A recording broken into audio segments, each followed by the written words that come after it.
Welcome back to a living planet Earth! Yay! Hey folks, it's Thorn here. It's just me for this one because this is actually the only SFA episode written by one person, myself in this case.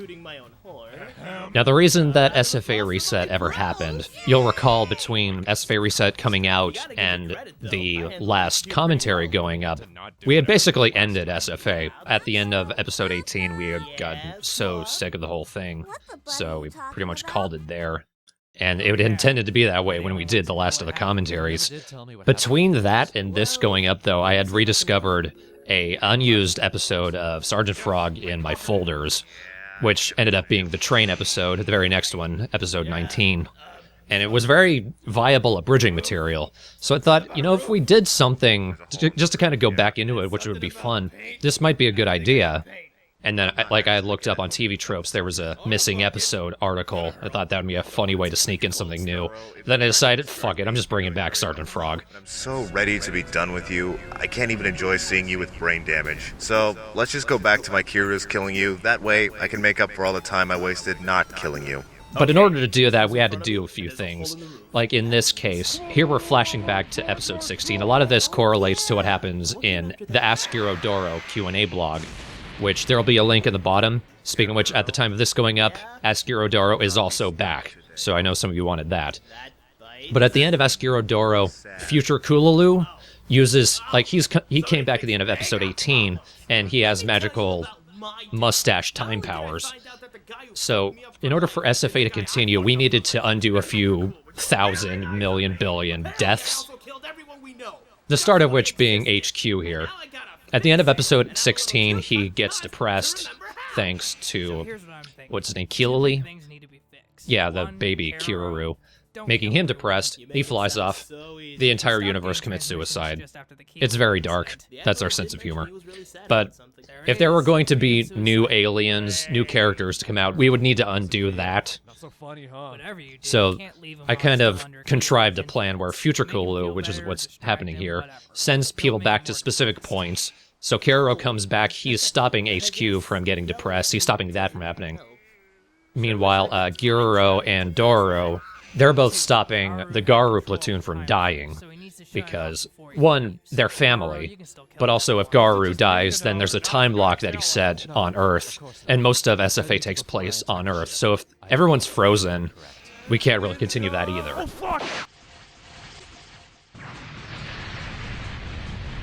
Look, Mr. Triangle, that office is sinking! Oh, come on! Now take a sip.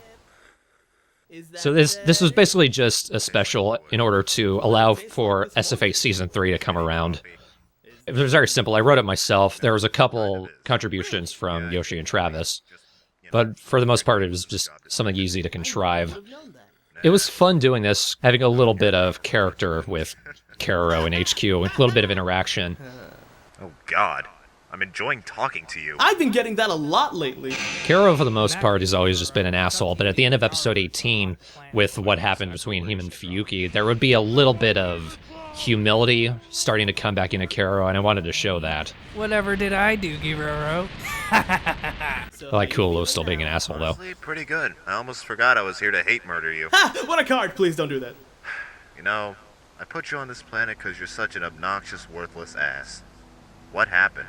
Well, what do you mean? You're kind of not anymore. Oh, There was a little bit more of Kero's character development in this than what really gets shown in the rest of, say, Season 3. It comes out at specific points, I think. Because he still has an ego. He's still an asshole, but he's just a little more aware of it, trying to control it a little better. Also, Travis wasn't writing with me. If Travis were here, it would have been a lot worse, I think. And not being able to go home kinda sucks. So does living under constant threat of death. I don't really know what I'm getting at. You're saying you want a second chance. In a long-winded way, I guess. Yeah, we want a second chance.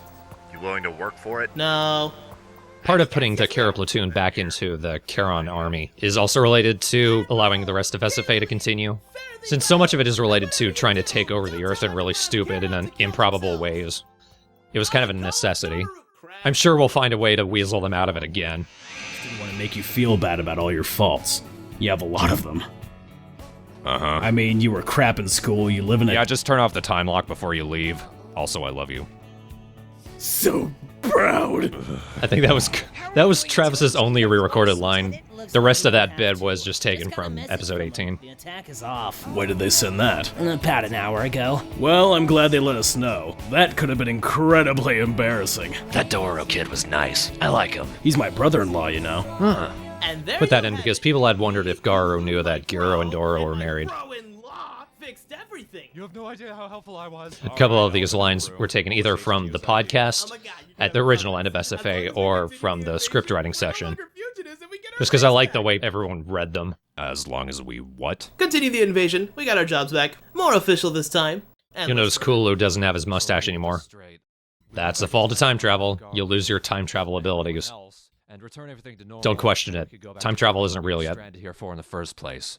You know, the thing we did before we went back in time. You know, the thing we were done with.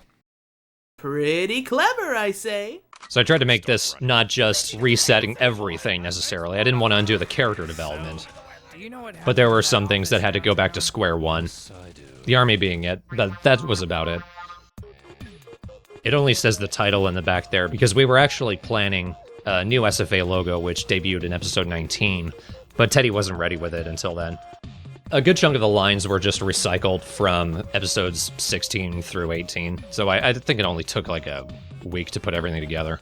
I always hang on to the screenshots that I take. I've got a folder full of 1,000 of them by now. I don't necessarily hang on to the video. A lot of this was also recycled from the final edited videos. But I always hang on to the screenshots at the very least so that I can just reuse them at a moment's notice for stupid shit like this.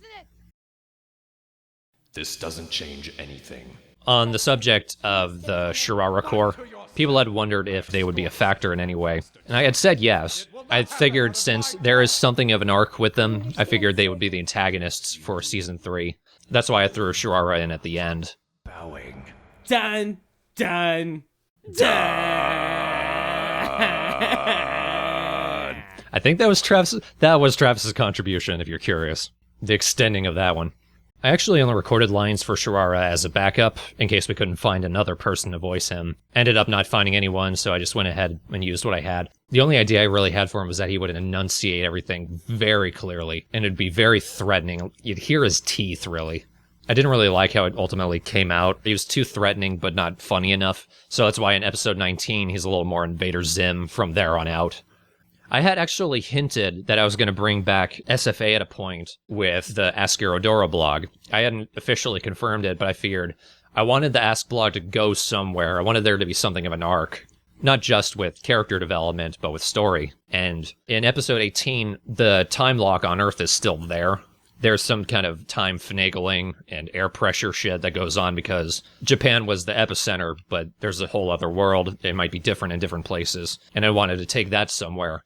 So, I wanted there to be a hint that something else would happen at the end of the Ask blog that would allow SFA to continue as an abridged series into a third season, should I eventually decide that I ever wanted that. And by the time that episode of the Ask blog went up, I had already decided I wanted to bring back SFA, so that's what happened. I knew I would want to bring it back eventually, I just didn't know when, and it ended up being sooner rather than later. I do still maintain, however, if you end up not liking Reset through Season 3, stopping at episode 18 and the end of Season 2 is totally acceptable to me. You can pretend those later episodes don't happen. In that brief moment where I had actually dissolved the Midnight Frogs, I did consider taking down Reset through episode 20, was what was up at the time, and saying that SFA had ended at 18, but I still think it's okay to consider that if you don't like those episodes. Even after the last 3 episodes that have gone up, I still think 17 and 18 is sort of our peak, and probably the best way the series could have gone out at that point. Consider it an alternate timeline, like what we did with the original episodes 1 through 3. Retcon it in your own mind. Slap an R on them in your own mind if you have to. After Putata, I don't blame you. But that was SFA Reset. Even though Season 3 has taken a good long while to progress due to various factors, some of which are out of our control, I'm still pretty glad that we were able to bring it back, even if there was a brief scare of, like, I didn't want the Midnight Frogs to be around anymore. That's gone, and yeah, the season's having problems, but I'm glad SFA is still around. And I'm glad we're able to continue it for at least one more season. Here's to a few more episodes.